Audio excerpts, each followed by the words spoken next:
of the Jewish calendar and the ways in which we sometimes lose sight of the depth of ancestral Jewish timekeeping and of the deeper meaning and significance of our calendar. It's a course that I have taught a number of times, but never in one 90-minute session. And so there is lots of information about the calendar, which we will not be able to address today. Hopefully the content that we did choose, that I did choose for this will provide a good overview of some of these ideas and what it might mean for us today. A couple of housekeeping aspects.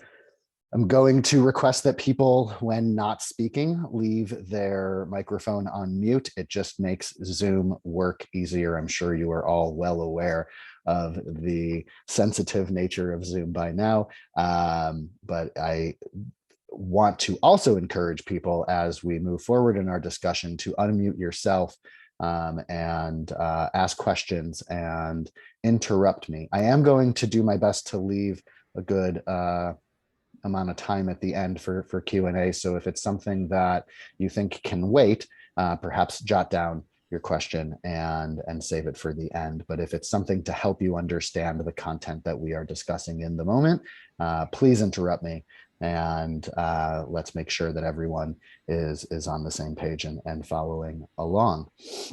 So with that, I want to just kind of dive right in and let's see how we all, get on in this together. So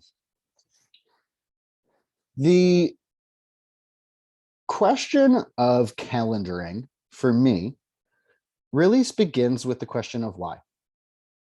Why do we have a calendar at all? And why do we have a unique Jewish calendar? Which is to say that we have been living as Jewish communities in cultures that are not distinctly ours for many, many millennia at this point. We have integrated ourselves into the host communities in which we live in very adaptive ways. That has been one of the primary reasons for our survival against all odds in such small numbers and in such precarious situations throughout the world. One of the reasons that we have survived is because of our ability to adapt into our host cultures. I also want to posit that one of the reasons that we have survived is because we have kept our relationship alive with our own ancestral timekeeper. That the calendar itself became more important in our lives in diaspora, and therefore has also helped us to continue a continuity, a link to our heritage and legacy. We'll see as we dive into some of the content that so much of the ways in which we have kept time has been intimately linked to the agricultural cycles of the land of Israel. And so the question I want to kind of keep alive for us as we begin to explore these ideas is, why would we continue to have the foundations of our calendar be the agricultural cycles of a climate and geography in which a majority of us do not live, right?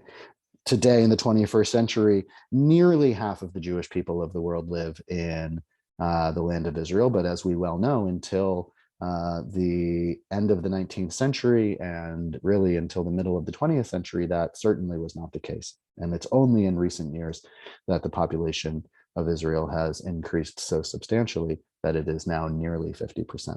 So why is it that we continue to keep time on the agricultural cycles of the land of Israel?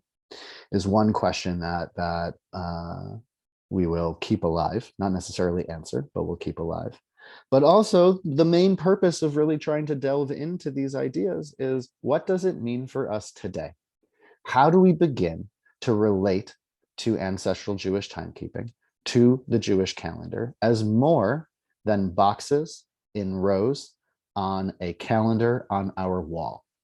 How do we allow for the stories that are told through the Jewish calendar? And the language that I like to use, thinking about the calendar as a canvas over which we write the stories of our lives.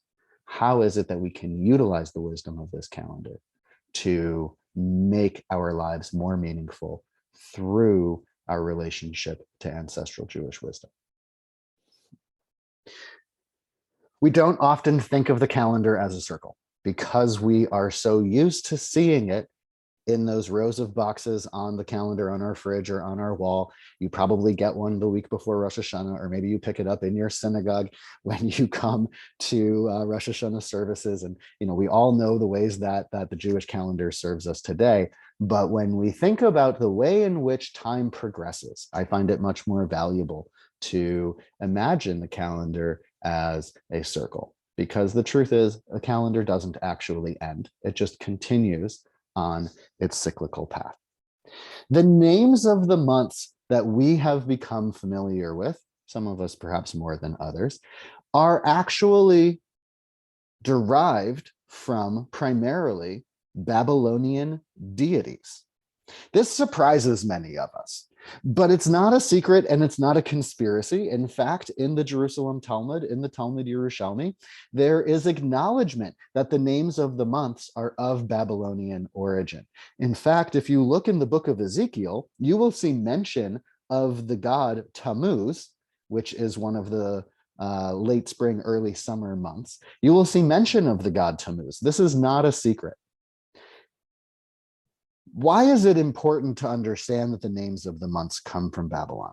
One, to understand the relationship between the experience of exile and diaspora and our relationship to calendar.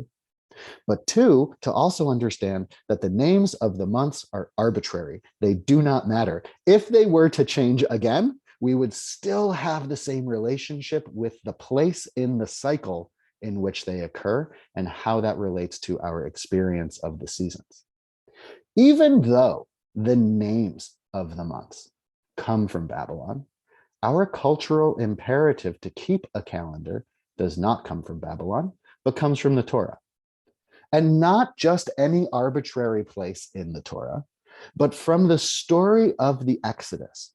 And not just any arbitrary place in the story of the Exodus, but specifically in the story of the plagues. Why is it significant that our cultural imperative to keep a calendar comes from the story of the plagues in the Exodus? If you look at chapter 12 of the book of Exodus, you will find that the commandment to keep a calendar comes just before the final plague, which means that as the people in the narrative of Torah, as the people are preparing to leave their experience of servitude. Now, remember, they don't know they are going to wander for 40 years. But as the people are preparing to leave their experience of servitude and enter into their experience of freedom and eventually settling in the land that was promised to their ancestors, they are given this commandment. And the Torah is explicit to mention that this commandment comes while they are still in the land of Mitzrayim, while they are still in the land of Egypt.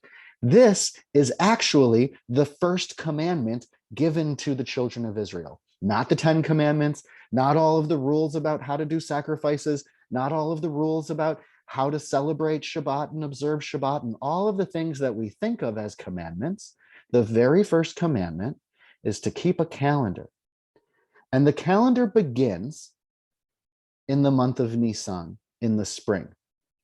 Some might not know, some of you might, that the origin of the term April Fools comes from the shift to celebrating the new year in January. Previous to that, throughout Europe and much of the rest of the world, people celebrated the new year in the spring, what we would call today the month of April. It makes a lot of sense to celebrate a new year as new life is reemerging. It does not make so much sense to celebrate a new year in the dead of winter. But As that political shift happened and religious shift happened to celebrate the new year in January, anyone who continued to celebrate the new year in April was deemed an April's Fool. And that is the origin of the term April Fools. Jews are April Fools. Our actual new year is the beginning of the month of Nisan. The language of the Torah specifies 2 times that this is for you. In the rabbinic tradition of understanding that every word in the Torah is there for a specific reason, the rabbis, our ancient sages, look at this phrase, for you, and recognize it as not just a command to have a calendar, but a command to own our calendar, meaning that we as humans have a hand in being in relationship with the astronomical phenomena that create our calendar. What are the astronomical phenomena that create our calendar? We often think of the Jewish calendar as a lunar calendar. It is not. We most notably experience the calendar as a solar calendar, and it is not. But it is a mix of both a lunar and solar calendar. The Gregorian calendar that, as Americans and many people throughout the world live day to day, is a strictly solar calendar. An example of a strictly lunar calendar would be the Islamic calendar. The Jewish calendar measures 3 separate astronomical phenomena: the relationship of the moon to the earth, the relationship of the earth to the sun, and the relationship to the earth and its own axis. And so one of the reasons, and we'll look at this in a little more detail in a moment, one of the reasons that it seems as though the Jewish calendar is constantly moving in our experience of time is because we compare it to a calendar that only measures one astronomical relationship, the relationship between the earth and the sun. And when you factor in the additional 2 relationships, the earth to the moon and the earth to its own axis, they do not sync up. And so I'm sure many of you have been asking yourselves this year as you look at your calendar, why is Hanukkah so early? And there are reasons as to why Hanukkah is going to occur on this year in the Gregorian calendar, sundown of November 28th. But I want to push back on the idea that Hanukkah is early. Hanukkah is never early. Hanukkah is never late. Hanukkah is always at the same time. However, sometimes December is late. Sometimes October is early. And so as we begin to delve into understanding how the Jewish calendar works and why it doesn't always sync up with our experience of the Gregorian calendar, to shift our understanding that since we are measuring in Jewish timekeeping more relationships, it is, and this is not a competitive or hierarchical statement, it's just a statement of mathematical fact, it is a more accurate calendar. The relationship of the tracking of the cycles of time are more consistent in the Jewish calendar than they are in the solar calendar, which becomes much more arbitrary. And so Hanukkah will always begin on the same day of the year. The first of Nisan will always be around the new moon preceding the spring equinox. That will never change. But April or March will consistently change. And so we're going to understand why and how that works. So before we kind of dive into how we make the calendar today, it's important to understand that for our ancestors, before the destruction of the temple, and even for a time after the destruction of the Second Temple, which happens in the year 70 CE, so just about 2,000 years ago, we continued to use the system expressed by ancient sages in the Jewish tradition of what it means to own our relationship to time. And again, that language that we saw from the book of Exodus, that this is for you, developed a system in which individuals like you or I would participate in the establishment of the calendar as being witnesses to the new moon. Just a little clarification of language. Today, we refer to the new moon as the absence of the appearance of the moon. As people who live in 21st century life with the technology that has afforded us so much freedom and productivity, electricity has changed our relationship with the night sky. 18 hours after, roughly 18 hours after the absence of the appearance of the moon, there is the barely perceptible sliver of the new moon re-emerging. And this is what our ancestors would look for to establish the beginning of the new month. Today, it's very rare to even see this unless you live in an incredibly dark place. Most of us do not.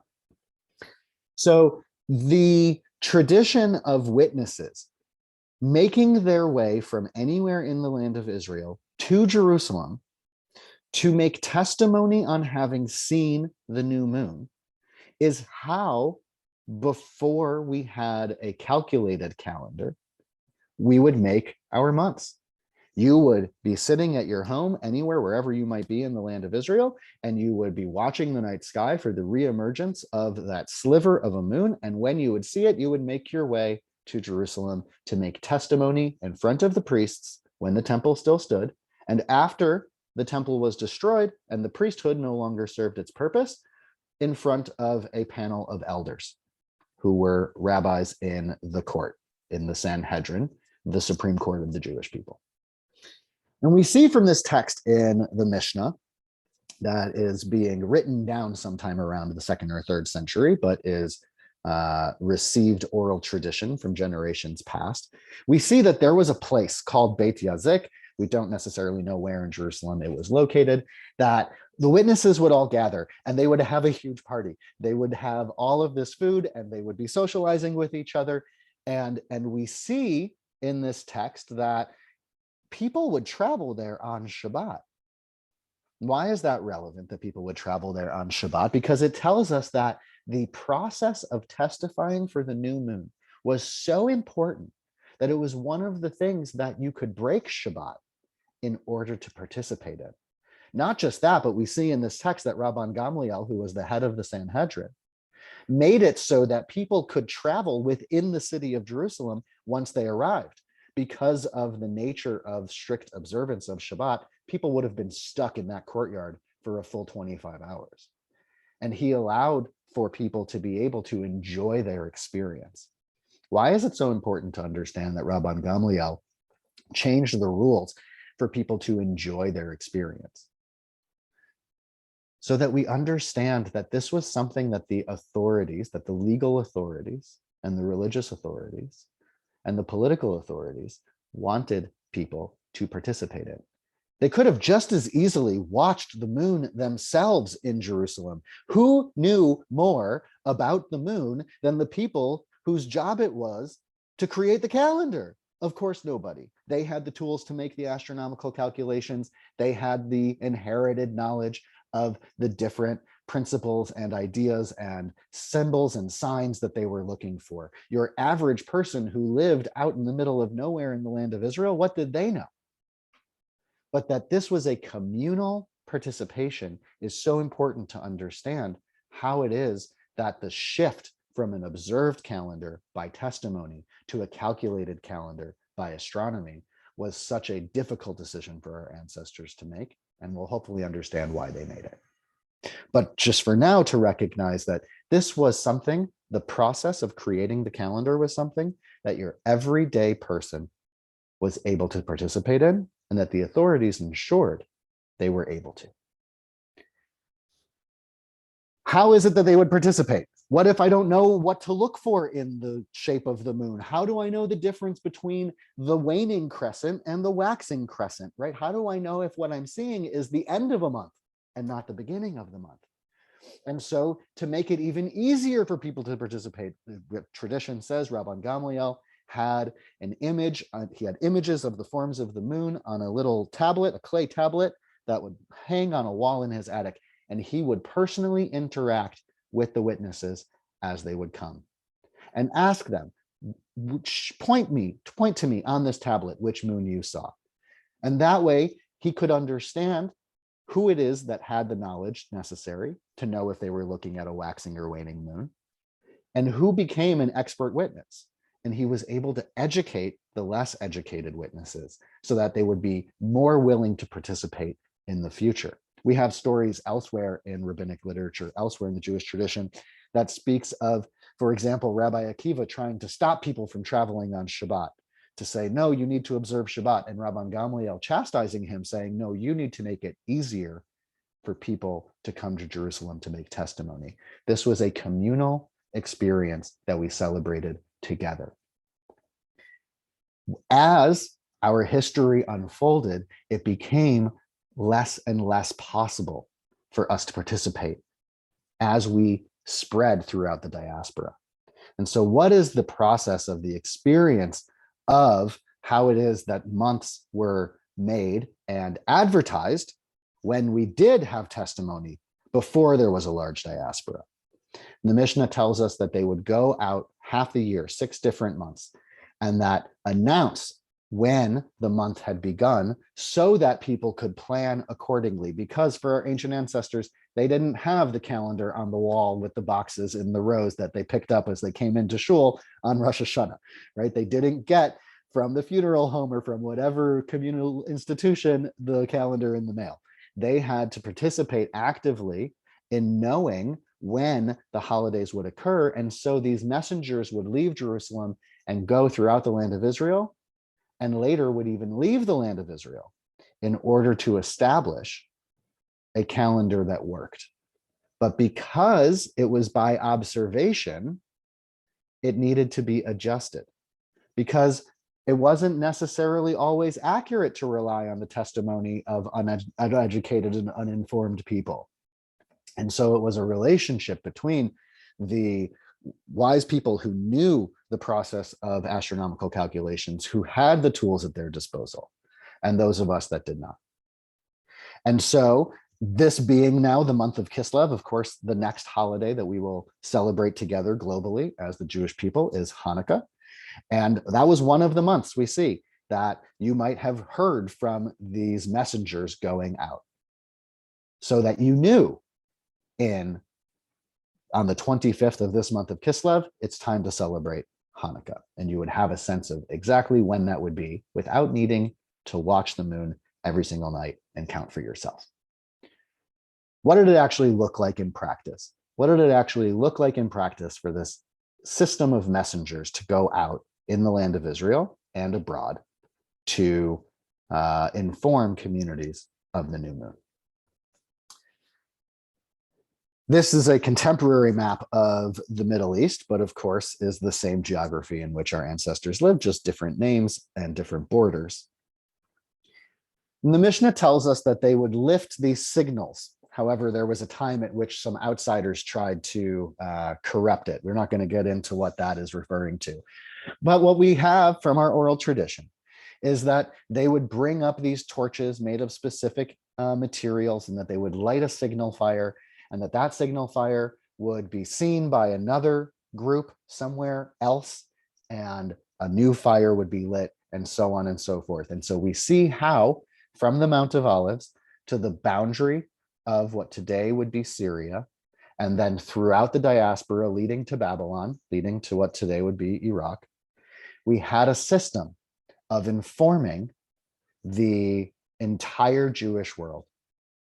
Now, at the time, the entire Jewish world primarily lived in 3 places: in the land of Israel, in Babylon, and in Egypt. These are not terribly distant. As the diaspora grew and Jews began living in more places throughout the world, it of course became less practical to inform people with these signal fires. Sometimes it would just take too long to get the information to these disparate communities. And so new systems needed to be created over time.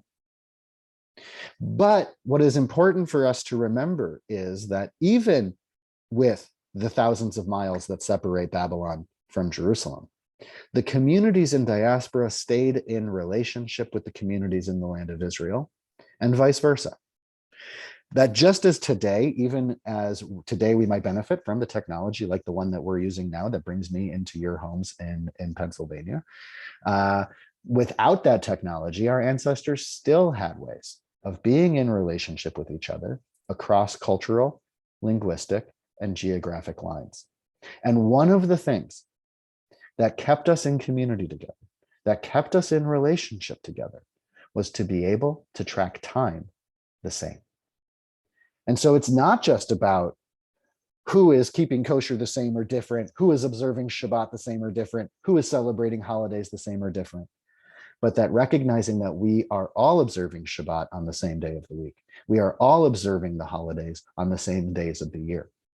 And so the calendar became a mechanism to keep a cohesion of Jewish people throughout the world. And what an incredible way to keep us in relationship with each other, the more different we become. As our languages change, as our appearances change, as the cultures in which we find ourselves hosted change, as we move throughout those places, depending on the moment that history brings us, we always have had this calendar to come back to and to keep us in relationship with one another and with our heritage. A very quick run through a little bit of history, just so we understand. We're not going to get too caught up on so many of these details. As I'm sure some of you know, the temple in Jerusalem was first destroyed at the hands of the Babylonians in the year 586 BCE. This creates what we call the Jewish diaspora, but it is important to know that there were Jews living outside the land of Israel already, and perhaps a very well-established community in Ethiopia before this point. It's also important for us to know, not for the purpose of calendaring, but just for the purpose of history, that a very small fraction of the population of the land of Israel was actually physically exiled to Babylon. A majority of the people, upwards of 90%, stayed in the land of Israel physically. The authority of the land became the Babylonian Empire, and the elite of the community were physically exiled, but somewhere around 90% of the people stayed. In the big wars of large empires, eventually the Persians come to defeat the Babylonians and allow for the small population of Jewish residents in Babylon to return to their political authority in the land of Israel. Interestingly, for history, most stayed in Babylon. Most did not return to the land of Israel. But the community that did return reconstructed the temple and built what we know now as the Second Temple, and that stayed standing until the Romans destroyed it in the year 70. Between the reconstruction of the Second Temple and the destruction of the Second Temple, one of the most important moments in Jewish history, which we will commemorate in just a couple of weeks with Hanukkah, is of course the Maccabean revolts that begin with the plundering of Jerusalem by Emperor Seleucid in the year 175 BCE. That leads directly to these rebellions and these revolts that we celebrate one of the wars of rebellion at Hanukkah, and then led to a very long period of Jewish civil war. We don't really have, most of us don't really have a good understanding of the history of Hanukkah, because we began to tell story about it, because we created this holiday, because the mythic narrative of Hanukkah became more important to us than the actual history of Hanukkah. The actual history of Hanukkah is pretty controversial. And when we look at it in its historic timeline, the Maccabean revolts led directly to the destruction of the Second Temple. How did this happen? Because the Maccabees, after evicting the occupying Greek forces, were unable to create a unified community. And in the spirit of the enemy of my enemy is my friend, the Maccabee, the Hasmonean authorities invited in support to the land of Israel from the most significant enemy of the Hellenistic culture, which were the up and coming Romans. Now, at the time, the Romans were really a kind of backwater collection of tribes that would later come to spread throughout the entire world and, of course, become the Roman Empire. But there actually is a one-to-one link. You can track the history of how the rebellion of the Maccabees against the Seleucids lead directly to the occupation of the land of Israel by the Romans and eventually the destruction of the Second Temple. The destruction of the Second Temple leads to a huge shift in how the Jewish political system worked and also how the Jewish religious authorities worked. And what ends up happening is the establishment of the Sanhedrin, of the rabbinic court, as a political body to interact with the Roman authorities will lead to, kind of through a circuitous path, the establishment of the calendar as a calculated system and no longer as a witnessed, observed system that we all participated in together. And so as the Jewish population of the community would participate in rebellions against the Romans, we see the ways in which those persecutions that followed those revolts lead to the need to, one, codify oral tradition into written form, and eventually lead to what becomes the end of the authority of the Sanhedrin. And as you see on the timeline here, the very last thing that the Sanhedrin accomplished before disbanding was the establishment of a calculated calendar. And I just want us to ponder for a moment the significance that the very last legal ruling that the Supreme Court of the Jewish people made was to have a calculated calendar that no longer relied on witnesses and communal participation. Jerry, I see that you had a hand raised. Was that intentional? Nope. Okay, great. Are there any questions up to this point? I know this has been a lot of information and a lot of me talking so far, but are there any questions up to this point? And I'll leave it to you to unmute yourselves. I have a question, and I hope it isn't taking things off track, but I found myself thinking about the not the months, but the question of hours. You know, we have in Gregorian calendar fixed, measurable, 60 minutes, and that you can do things with that. Correct. And I found myself actually admiring the idea of saying the beginning of the day, which varies according to location and time of year, is at sundown, because there's a kind of philosophical or metaphoric idea there that you start with darkness and you go into light. Correct. Good. So unfortunately, a lot of the details of the kind of intricacies of that, as an example, is information that I decided to leave out of today's presentation, just so we can get more information about the bigger picture. But I will respond to that question because I do believe it's interesting. As you mentioned, as I'm sure most of us are aware, Jewish day begins at sundown and ends at the following sundown. The idea of an arbitrary hour of 60 minutes is really quite confusing for a calendar that is so reliant on a lunar calculation. And so in Jewish timekeeping, an hour changes every day of the year. An hour is defined not as a particular number of minutes, but as a 1/12 of daylight. And so now that we are nearing winter solstice and our days are shortening, today, where I live in Western North Carolina, an hour is roughly 51 minutes long. In another month, it will be closer to 42 minutes long. And it changes depending on where you are in relationship with the equator. And that is one of the measurements, right, that the Jewish calendar tracks, is the relationship to the earth and its own axis.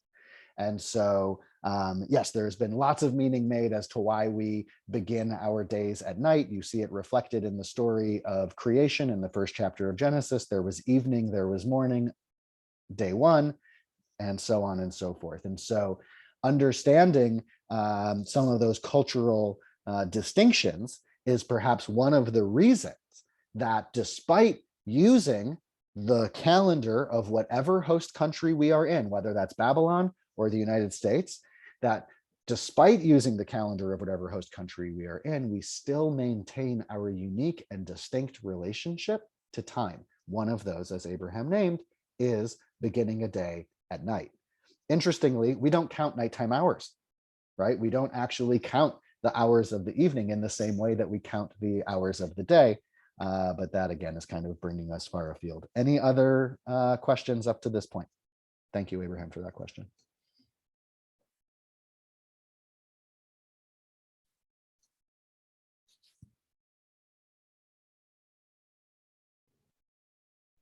Good. So the process through which the political relationships with the Jewish people in relationship to larger empires, as our state of autonomy changes over time, we respond by adapting our practices not to conform to the needs of the occupying empire, but in order to maintain that relationship across geographic lines.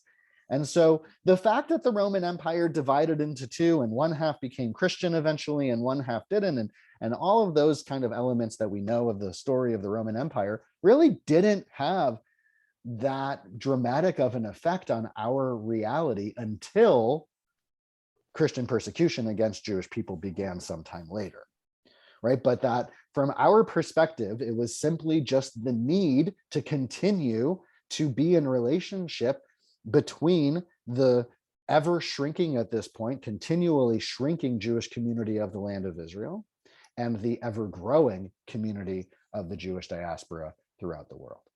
And again, before the Sanhedrin disbands, the very last legal ruling that is made is to have a calendar that is built on calculation, which allows for us to create the calendar in perpetuity.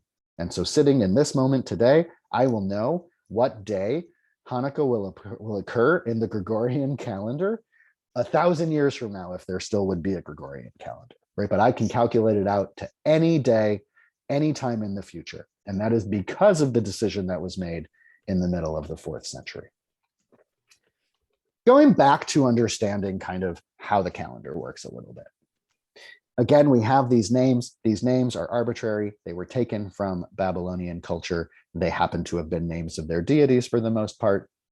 But that what we engage with in this relationship of understanding how these months work today with a calculated calendar is in order to be able to engage in what we call intercalation. Intercalation is the process of calculating a leap year. Now, of course, in the Gregorian calendar, a leap year is adding a day to 1 month every 4 years, which is an interesting way of fixing a calendar. Every calendar needs fixing. There is no calendar that has been created in the history of humanity that we still have access to that doesn't need some amendation in order to stay on track. There are stories of an Egyptian calendar that was created that did not need fixing, but we don't know how this calendar worked. We only have mention to it in the archaeological record, not the calendar itself. The Mayan calendar was nearly perfect, and the way that they accomplished fixing it was by removing 1 day every year, which they call the day out of time. I believe it is on our July 25th. So every culture, irrelevant of the hemisphere, irrelevant of the era, irrelevant of the cultural influences, every calendar needs fixing. The way in which the Jewish calendar comes to be fixed is incredibly complicated, and based on mathematical formulae that we're not going to get into, that I don't even understand. I could show you how they work, but I don't understand math well enough to know. But what the ancient Jewish sages recognized was that, by and large, because of the way the lunar cycle works, months would last about 28 to 30 days, but usually would be 29 days. And so, starting with the month of Nisan and moving through the calendar, alternate 30 days, 29 days, 30 days, 29 days, except for as we move closer to winter. Sometimes the month of Mar Cheshvan will be 29 or 30 days, and sometimes the month of Kislev will be 29 or 30 days.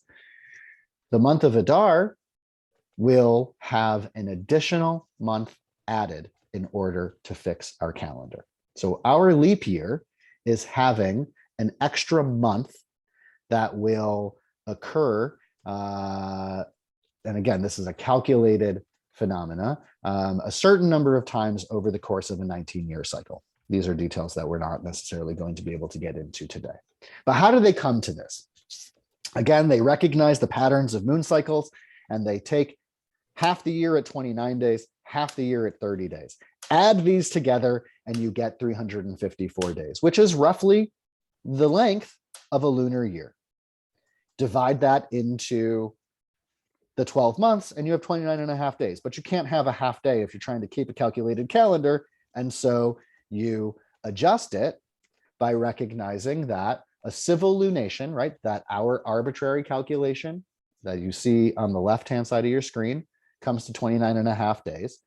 But they also knew that the astronomical lunar year, the astronomical lunar month, is precisely 29 days, 12 hours, 44 minutes, and 3.5 seconds. And if you calculate that additional time beyond the 29 days throughout the year, it gives you this number of 8 hours, 48 minutes, and 40 seconds, which is roughly 1/3 of a day. And in order to accommodate the difference in a calculated year with the astronomical year, they simply made 3 different ways of keeping time each year. And so a regular year in the Jewish counting of time is 354 days. Sometimes, because Mar Cheshvan or Kislev might have 29 instead of 30 days, it's 353 days. Or if it has 30 instead of 29, then it will be 355 days. In a leap year, you add the 29 days of that extra month of Adar to the total. And so in a leap year, the Jewish calendar will have 354 plus 29 days, and so on and so forth. The experience now of being in relationship with the calendar may no longer rely on witnesses because it now relies on calculations, but it still relies on participation. And so in creating this calculated method of figuring out when the leap year is, it still requires community participation. Now, in the era before calculation, when the calendar was intercalated by signs, meaning, is spring coming yet? Have the snows in the mountains melted yet? Are the fledgling doves leaving the nest yet? Are the newborn kids of goats and sheep fattening yet? Despite it being now calculated, when we go back to the era of witness and testimony, we call it Sod HaIbur, which literally means the secret of pregnancy, which I just think is fascinating language. This was considered to be one of the deepest mysteries in the Jewish tradition, how to intercalate the calendar, how to know for certain to add an extra month. It was considered to be one of the deepest secrets. It's still, even with calculation, continues to be a deep secret. So how is it that they would figure out the need to intercalate the calendar? How do we know that a calendar needs to be fixed? Well, we have a commandment in the book of Deuteronomy, and this is where translation becomes a deep challenge in transmitting the ancestral wisdom of Torah. So it says Shamur et Chodesh Ha'aviv, which we can translate as protect the month of blooming. And it's important that the Torah does name a couple of months and seems to give them actual names like Aviv. But the Aviv was not the name of the month that we call Nisan. It is a description of what happens in that month. Aviv means blooming. Protect the month of blooming. Observe the month of blooming. Guard the month of blooming. Watch the month of blooming. All of these are accurate translations, but it doesn't tell us what it is that we're supposed to do with it. But it says that we need to make Pesach for Hashem, because in the month of blooming, Hashem, your God, brought you out from Mitzrayim at night, right? This is something that we read every year at Passover. This is perhaps an idea that you are familiar with. What does it mean to protect the month of blooming or to observe, guard, and watch it? Well, we looked at the distinction between the calculated lunar year and the calculated solar year. Of course, we know a solar year is 365 days roughly. And we learned that a lunar year is roughly 354 days. Well, that's about a 10-day gap. Over time, that gap matters, right? The solar lunar gap astronomically is 10 days, 21 hours, 6 minutes, 45 25th 57ths of a second, right? Which means that over time, over 3 years, Passover would be celebrated in the month of Adar. You know, you might have some bitter herbs growing in the month of Adar, depending on where you live, but you're not going to have a newborn kid to make the Passover sacrifice. So if you're familiar with the Islamic calendar, you know that the month of Ramadan changes throughout the cycle of time. One year it might be in the summer, another year it might be in the autumn, another year in the winter, and another year in the spring. Why? Because they are a strictly lunar calendar. Likewise, you follow the Gregorian calendar. Easter sometimes is in March, sometimes is in April. It is really dependent upon the experience of the equinox, which is a solar astronomical phenomenon. So why does Passover constantly change in our relationship to the Gregorian calendar? And how does it always stay in spring despite this gap? Well, if you let the calendar go unfixed for 6 years, then all of a sudden Passover would occur in the month of Shavat, in which case you would have no bitter greens and you would have no lambs, no goats, no kids of goats. You go over 9 years and now you're in the dead of winter and you can't celebrate Passover in the dead of winter because the Torah commands us to celebrate it in the month of blooming. When is the month of blooming? We've already established the month of blooming, spring, is in Nisan. So the need to correct the calendar comes from the need to keep Passover in the spring. Now, the reason to keep Passover in the spring is not just because the Torah says so, but Passover itself is more than just celebrating the mythic narrative of Exodus from servitude in Egypt to freedom in the land of Israel. That the Passover festival, Pesach, is also celebrating the barley harvest, and we'll get to that in a moment. But in order to understand the relationship between seasons, that it's not just the 4 seasons that we have, but Jewish tradition actually teaches of 6 seasons, which now, like as we are in the transition between autumn and winter, begins to make a little bit more sense. We're not really quite in the same experience of autumn as we were in September, nor are we in the experience of winter that we're going to have in December. The names of these 6 seasons that come from full moon to full moon over a 3-month period, right? That the names of them actually come from the book of Genesis in the conclusion of the story of the flood, when God promises to never destroy the world with water again.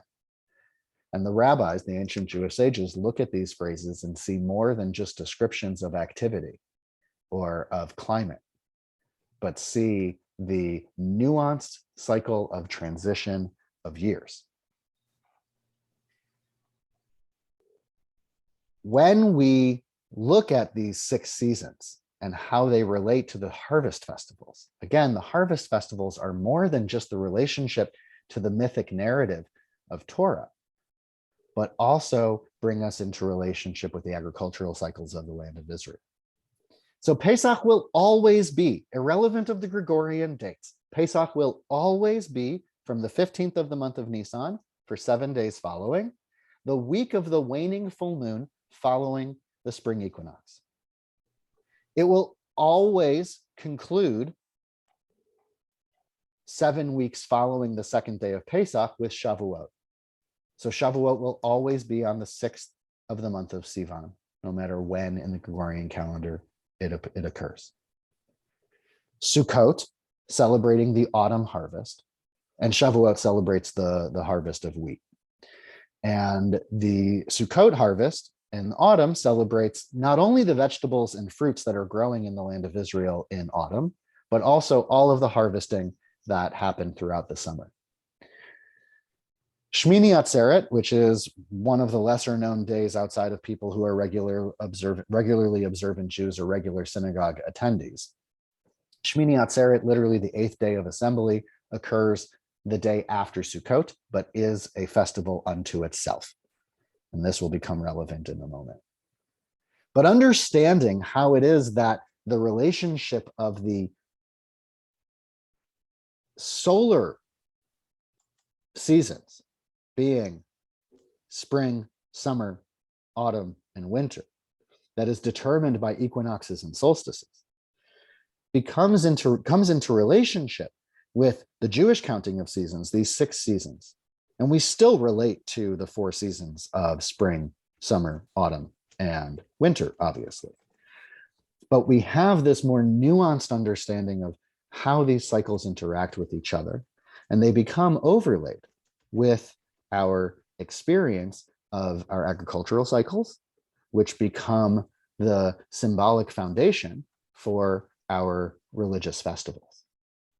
And so when we look at the relationship between the transition of seasons as they occur on full moons and the acknowledgement that our harvest-based pilgrimage festivals, being Passover and Sukkot, begin on full moons, we see part of the reason why we chose the full moon following equinoxes to mark our ritual moments.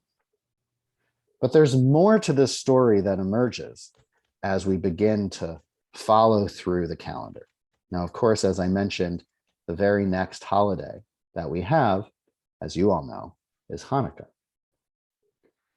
Hanukkah is not on a full moon. It's on the 25th of the month of Kislev. There is all sorts of historic explanation as to why that day.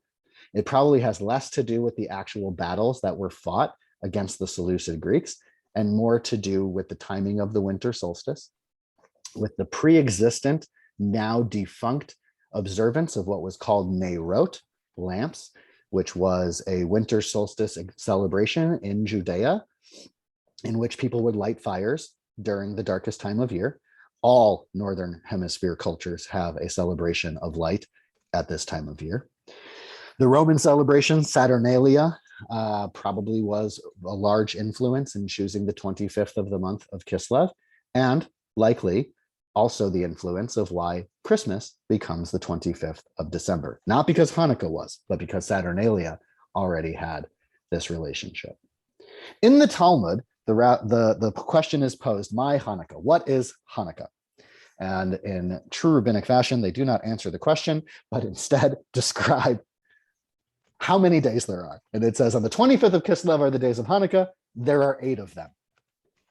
Now, if I were to ask you, why are there 8 days of Hanukkah? You're probably going to tell me the story of the small vial of oil that was found when they entered into the sanctuary to light the menorah, and all they could find with the seal of the high priest was this small enough oil for 1 day, but it lasted for 8. I hate to burst your bubble, and you might already know this, but this is actually a very late addition to the Hanukkah story. It might not have been written until like the 5th century of the Common Era. A very late addition. What are they actually getting at with this story is a conversation for a different aspect of Hanukkah, but understanding why there are 8 days to Hanukkah emerges from looking at the book of Maccabees, which, even though it was a Jewish book written by Jews for Jews, we don't read it because it's not in our canon. But if you look in the book of Maccabees, it says that the victors of the rebellion wrote a letter to Jewish communities throughout the land of Israel saying, since we will be celebrating the purification of the temple on the 25th day of the month of Kislev, we thought it right to inform you that you too may celebrate the festival of Sukkot, which, remember, Sukkot has 7 days, and then the 8th day of Shmini Atzeret following it immediately. Why were the Maccabees so intent on defeating the Seleucids then? They might not have won the war until winter, but they began the war in the summer. They wanted to celebrate Sukkot in the temple.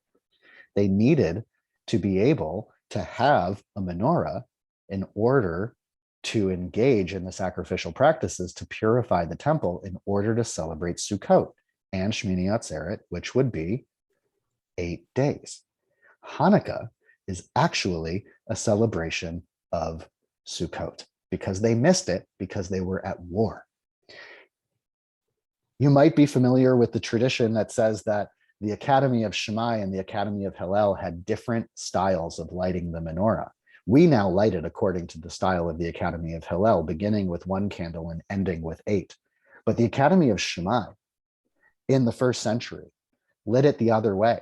They began with 8, and on the last day of Hanukkah concluded with 1 candle. In the Talmud, it says the reason for this, and this is going to sound very strange, the reason for this is the bulls of Sukkot. What does that mean? That the reason that Shammai lit the Hanukkah menorah, starting with 8 candles and concluding with 1, is because of the bulls of Sukkot. Well, if you look in the Torah on how sacrifices were made on Sukkot, the first day of Sukkot had the most bulls sacrificed, and the last day of Sukkot had the least bulls sacrificed.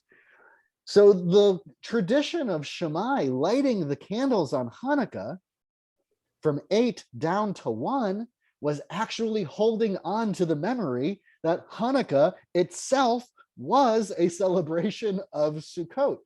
But over time, the intricacy of that ritual was lost in favor of the much more dramatic appearance that I personally love, and I'm sure you do too. There is very little in Jewish ritual that is more kind of beautiful in its physical appearance than a full menorah on that last day with our families surrounding us and communities, and it's really a beautiful moment, right? But that there were reasons why the Academy of Shammai did it the way that they did it, and it actually held on to that history now lost, that Hanukkah is actually celebrating Sukkot. And so it's important for us to recognize the ways in which these moments in the Jewish calendar are connected to each other and how they reflect the evolution of our history and our ability as communities in diaspora as a result of that trauma of exile to stay in relationship with one another, with our ancestry, and with our future.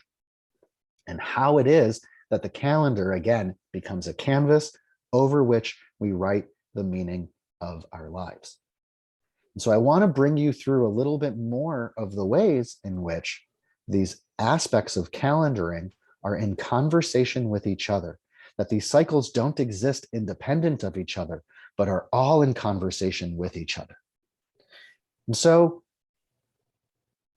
one of the most important moments in the Jewish calendar that doesn't really get a lot of doesn't get as much attention today because it's stuck in the religious observance of fasting, and not all of us fast. Not all of us maintain our strictness of religious observance based on what some rabbis a long time ago told us to do, right? We pick and choose what we want, which is there's nothing wrong with.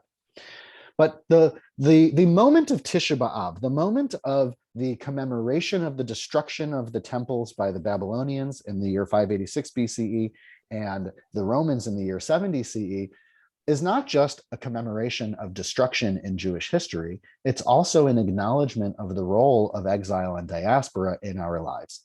Now, you might not have known this, but the number of days between Tisha B'Av and Rosh Hashanah on the 1st of Tishrei is precisely 7 weeks, is 49 days, just like the amount of time between Passover and Shavuot.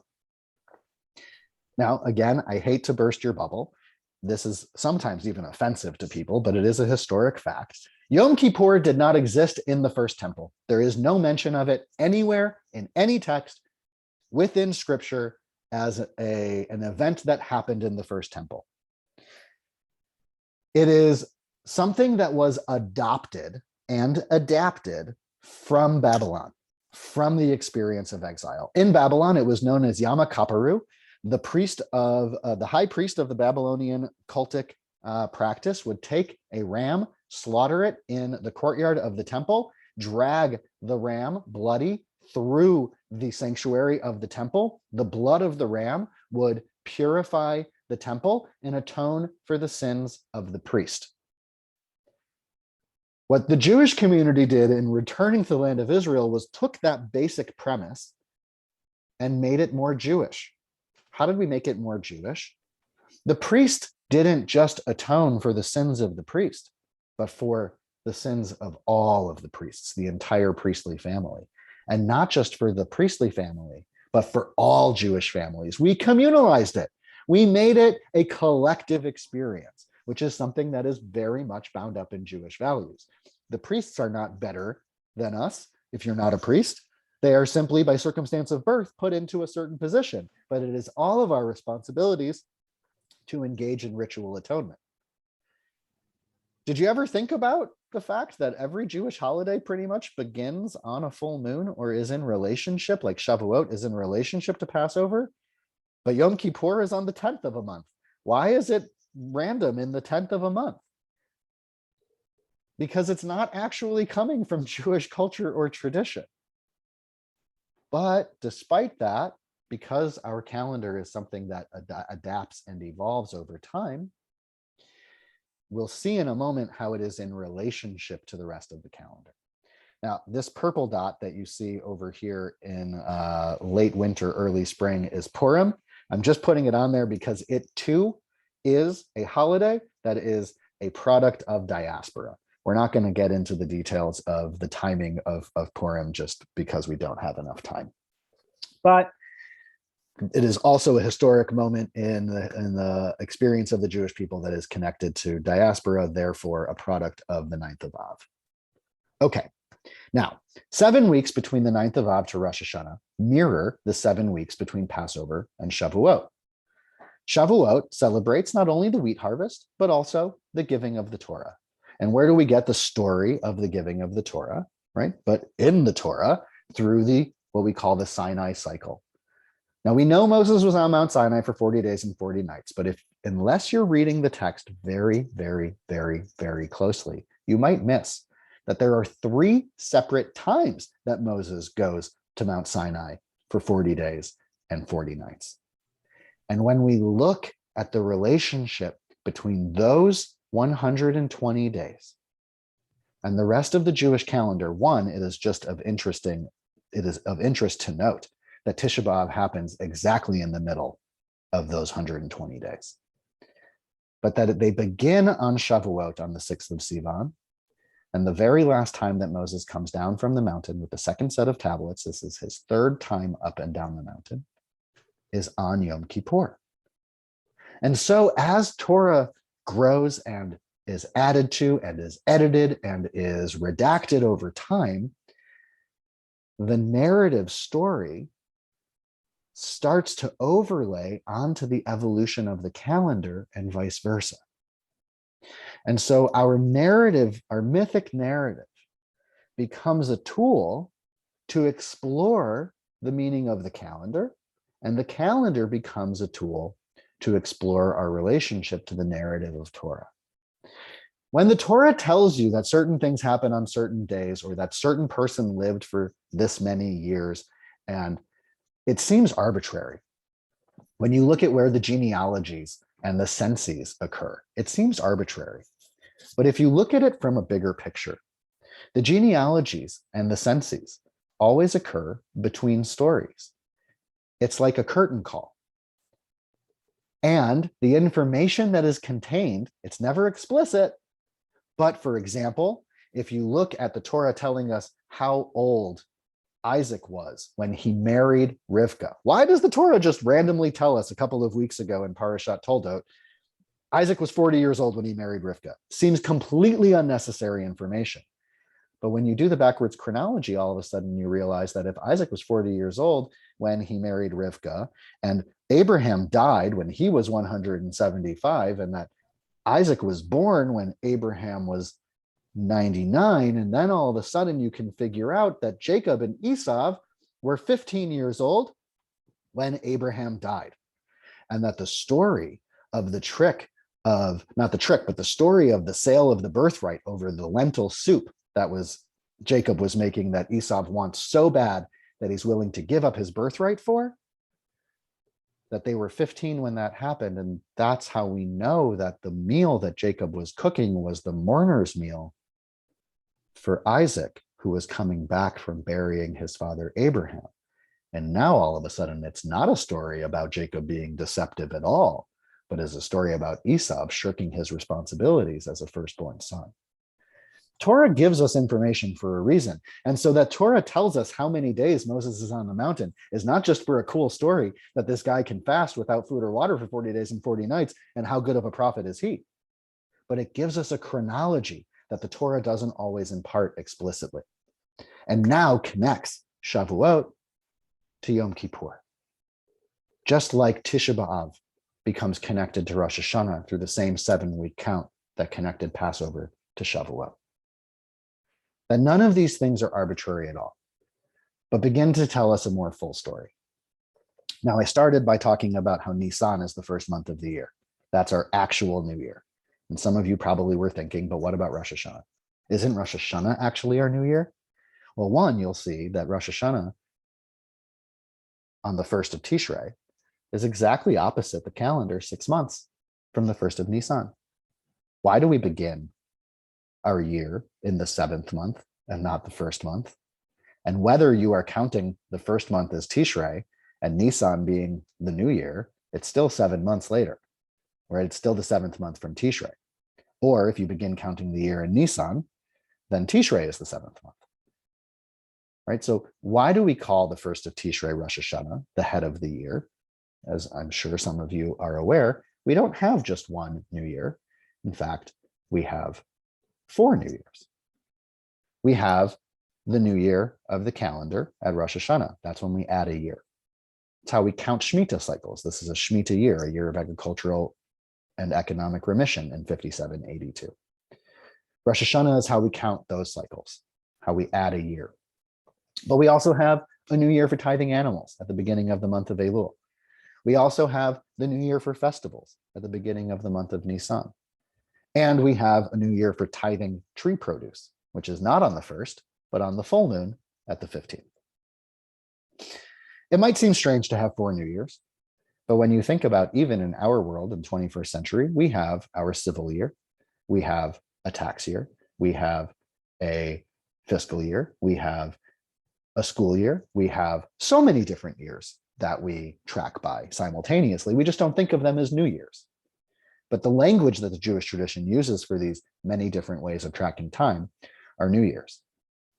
Now, you'll notice that the new year of the years being Rosh Hashanah and the new years of festivals being the 1st of Nisan both occur near the equinoxes. And you'll also notice that the 15th of the month of Shvat happens at the exact midpoint between the solstice and the equinox. And so the way in which those relationships between the solar and lunar astronomical phenomena impact our measuring of time becomes clear from the location in relationship to other moments on the calendar.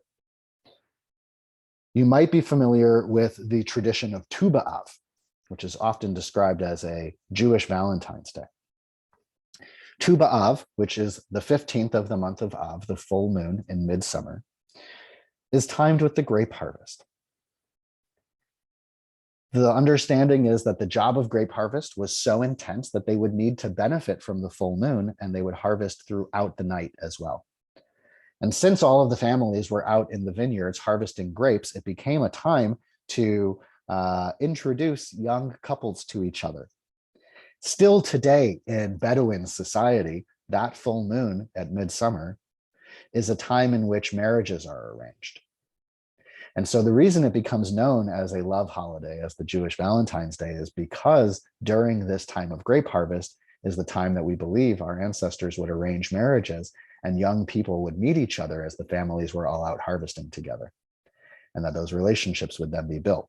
But what we also see then is that Tu B'Av, just like Tu B'Shvat, the 15th of each of these months, is the midway point between solstices and equinoxes. And so we have a way of tracking the relationship between the lunar astronomical phenomena and the solar astronomical phenomena that also connects back to the agricultural cycles of the land of Israel. At the 15th of Shvat, it's not a harvest time, it's winter.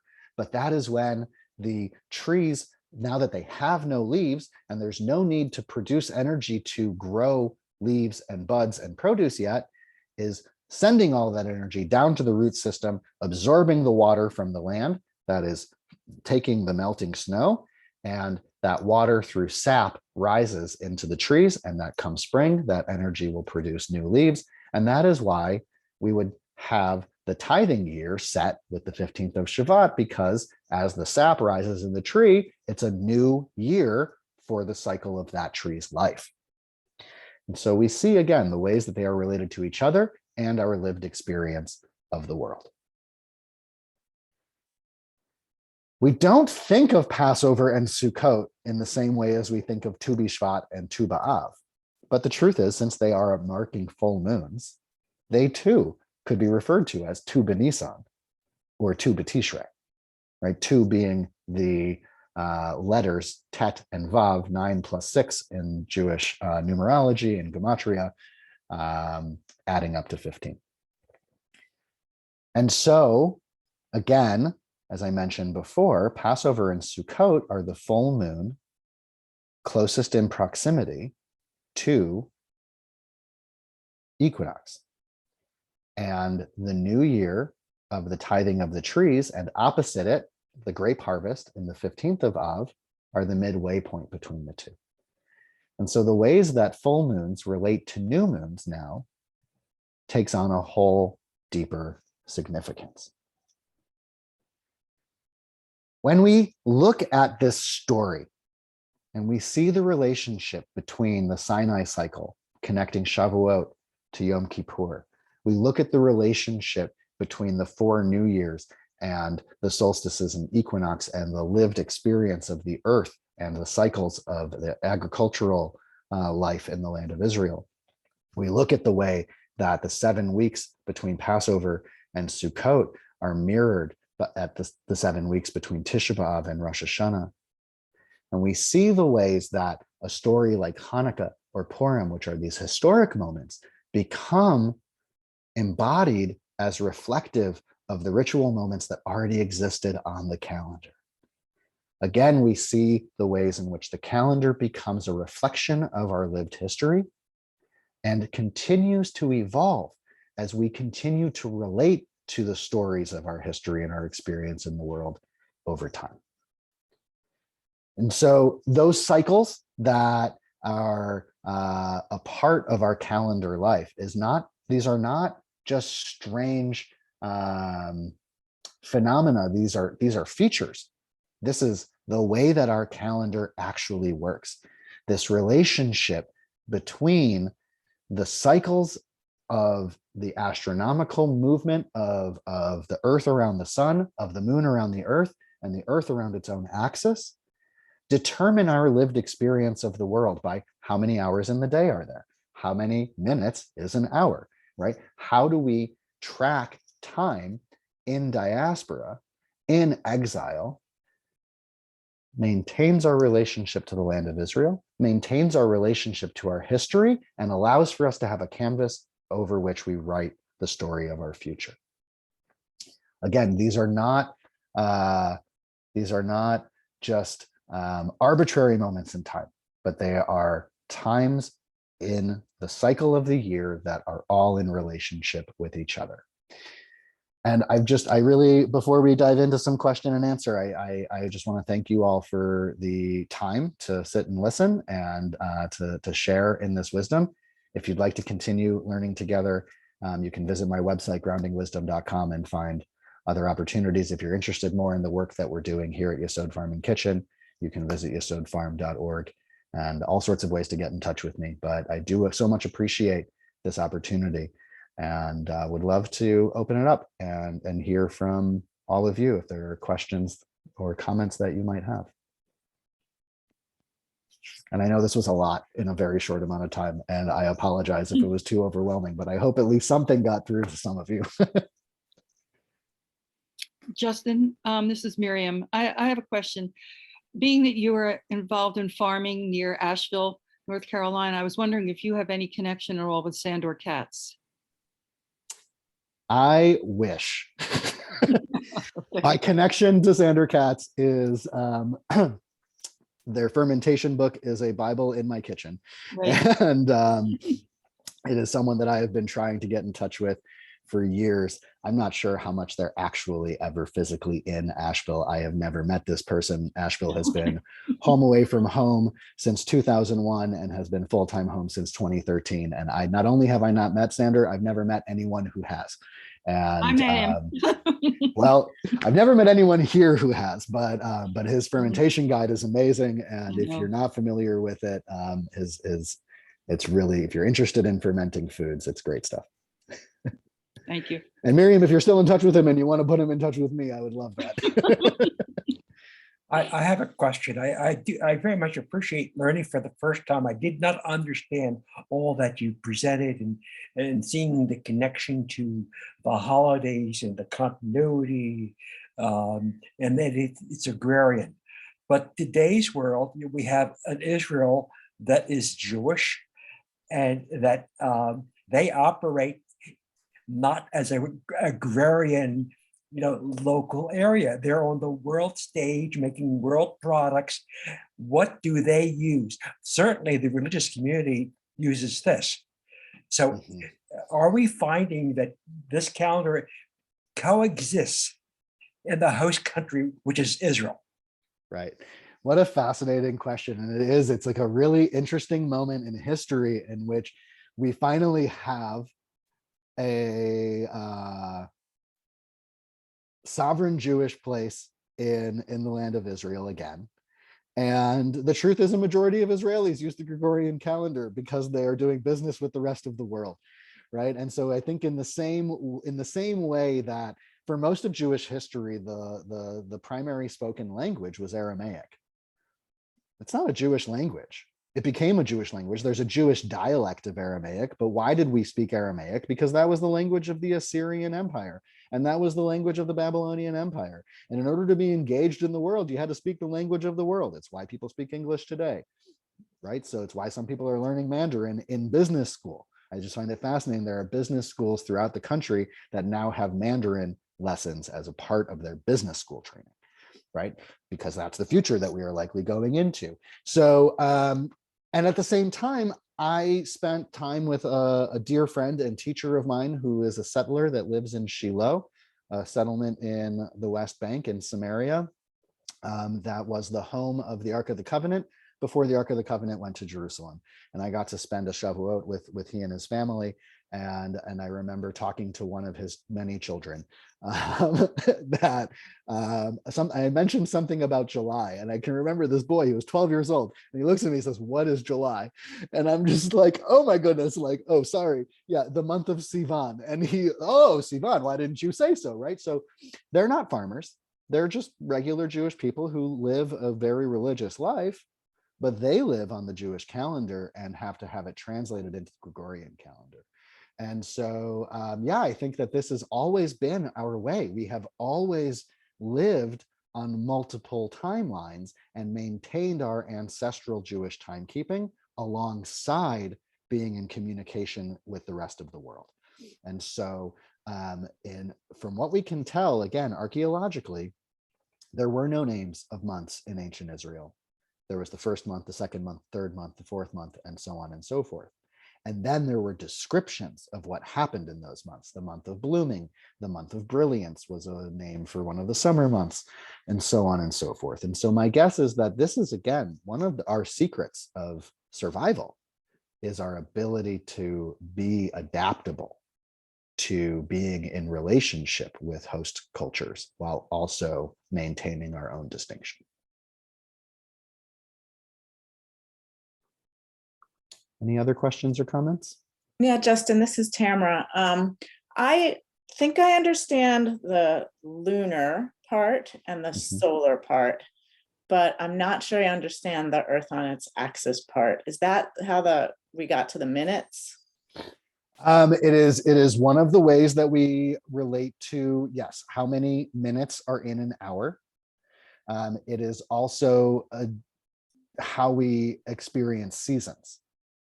Right, so our experience of seasons is not just a reflection of equinox and solstice. That is the measurement of distance between Earth and Sun, but the tilt is going to determine exactly how those seasons are experienced. And I believe, my sense is that ancient Jewish sages recognized equinox and solstice is not enough of a nuanced way of measuring season, because sometimes it's equinox, or sometimes it's solstice in the winter, but there's still growth.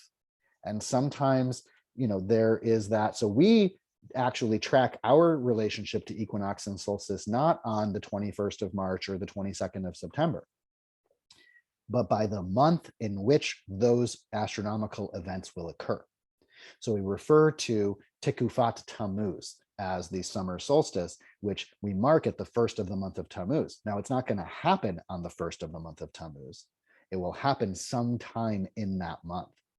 But because our interests historically, ancestrally, was not focused primarily on the relationship between the Earth and the Sun, we weren't as concerned with what day, because the day is determined by the sun. We were concerned by what month, which is determined by the moon. And so the way that the axis determines the tilt will determine the lived human experience of those transition of seasons, which we don't experience based on the more arbitrary solar astronomical level. And so the way that we measure solstice and equinox is therefore actually based on the tilt of the Earth and not so much based on the solar phenomena. Does that answer your question? I don't think I get it. But I understand. So I think that the way I get you get it. but I think the way to understand it is in more simple terms. The fact that we can measure the distance between the sun and the Earth is not relevant to most of our lives. But the change in the seasons, the change in the temperature, the change in darkness and light, that is something that we do experience. And those are, whether we know it or not on a lived daily basis, that is a product of the tilt of the Earth. Is that perhaps great? Can I ask? Yeah, go ahead. You mentioned something, and when you were covering this piece, I'm staying on the same topic. You mentioned about something about 1/12 and measuring Yeah. daylight. Yeah. So does that come into the 24 hours in a day and then the minutes too? Maybe, because maybe you could go over that piece again. Yes. So in Jewish time, an hour changes every day depending on how long daylight hours are. So in the summer, depending on where you live geographically, an hour can be as long as 72 minutes. And in the winter, an hour can be as short as 42 minutes. But they will always be 1/12 of daylight hours, because we recognize that a day is 24 hours. Now, because we measure time, the day begins at midnight and we take 24 hours to the next midnight, then the 60-minute hour allows for us to rely on clocks, right? People will say all the time, time is made up, time is arbitrary. And I get really annoyed at these statements. And I'm like, no, time is a very real thing. The cosmic bodies move and that determines our time. Clocks are made up. Clocks are arbitrary. as proven by daylight savings time, right? It's absolute nonsense to make our time by these. I'm like, the clock on my stove is different than the clock on my phone, which is different than the clock in my car. Am I actually living in different times in those three places? Sometimes, yes, when my daughter is 3 minutes late to school because I didn't change the clock correctly in the oven, right? But the idea of understanding the minute and the hour as flexible and fluid, depending on the season that we're in, is another way in which we live the experience of the tilted axis. And so we don't count hours as neatly in the night sky, I think, because it is less reliable to judge time based on the arc of the moon, because the arc of the moon changes more dramatically day to day than the arc of the sun. And so we can track just by observing the location of the sun in the sky, which hour of the day we are in. But it is much more difficult to do by the moon unless you are familiar with how the arc of the moon changes day to day. And so likewise, the stars are less reliable to judge time by, because they are going to be determined by the brightness of the moon and which stars you can see and can't see. And if it's cloudy, then you're not tracking time at all at night. And so we count halachically by Jewish law, we count the hours of the day, but we do not count the hours of the night. Thank you. We might have time for one more if someone else has a question or comment. Yeah, Hi. Joan. Hi, this was great, by the way. You're a wonderful teacher. Were we observing holidays before there was a calendar or the measurement of time? I mean, I get a little lost on chronology there. Yeah. Yes, my sense is that the reason that the Torah in its story, right, the reason that the narrative of Torah gives the commandment to track time for us in the story of the Exodus, because it could have come at any point, like why isn't it in the book of Genesis of the world is created, keep a calendar, right, is to really drive home on a cultural level that part of freedom is being free to keep time on our terms. But the human need to create pattern, to find meaning, I believe comes back to our origin. We were tracking time before we had a Jewish culture, right? Time is something that humans have paid attention to forever. But as we coalesce into distinct cultures, shared languages, shared expressions, then the need to have a cohesive and distinct and unique way of tracking time, I think, becomes more significant. So my sense is people were honoring and celebrating the barley harvest and the wheat harvest and the vegetable harvest in the autumn before we had the names of Pesach and Shavuot and Sukkot. We adapted and adopted those already existent cultural norms into the development and evolution of Jewish history. And so it's much more likely, Reb Zalman Schachter Shalomi, who is the kind of founding voice or inspirational voice of Jewish renewal, would say, does the Torah tell you how to keep kosher because people didn't know? Or is it reflecting what grandmothers were already doing in their kitchens? Right? People had this internal wisdom. They had an intuitive knowing of this is food, this isn't food, this is how you work in a kitchen space, and this is how you feed your families, and that the laws reflect the cultural norms of the people and try and restrain some of the diversion from those cultural norms. But that so much of how we relate to time is probably on a deeply intuitive, embodied level. And then we write the story onto it after the fact. And that's why we have Sukkot is the autumn harvest and the story of how our ancestors stayed in huts as they wandered. Passover is the barley harvest and the story of our ancestors leaving Egypt, and so on and so forth. And I think that's one of the brilliant aspects of wisdom that Jewish tradition gives us, these dual meanings of each of these holidays. Hanukkah is a celebration of freedom against oppression and of distinction in the face of assimilation, even though that's not necessarily historically what it really was about. And it's Sukkot, celebrated late in the winter. And it's one of the brilliant things that Two Jews, Three Opinions plays out way more just in how we argue. It really makes us who we are. Thank you. Yeah, thank you all. Thank you, Justin. So good. Very refreshing. I love it. I'm so glad to have been invited to share this space with your community digitally. Thank goodness for the 21st century that we are afforded. And again, thank you all for taking the time out of your Sunday to learn together. And I would recommend the whole course when Justin runs it again, so keep track of on his website. Yeah. Yes, And yes. it is that course that Lynn participated in is available. The recordings are available for purchase and may well be hosted again live with a new group in the future. But thank you so much, Lynn. Thank you. Thank everybody for coming. Yeah, Thank and you. what was your website again?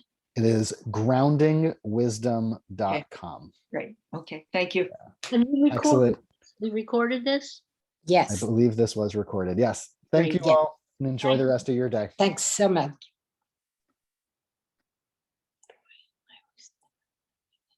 Thanks, Lynn.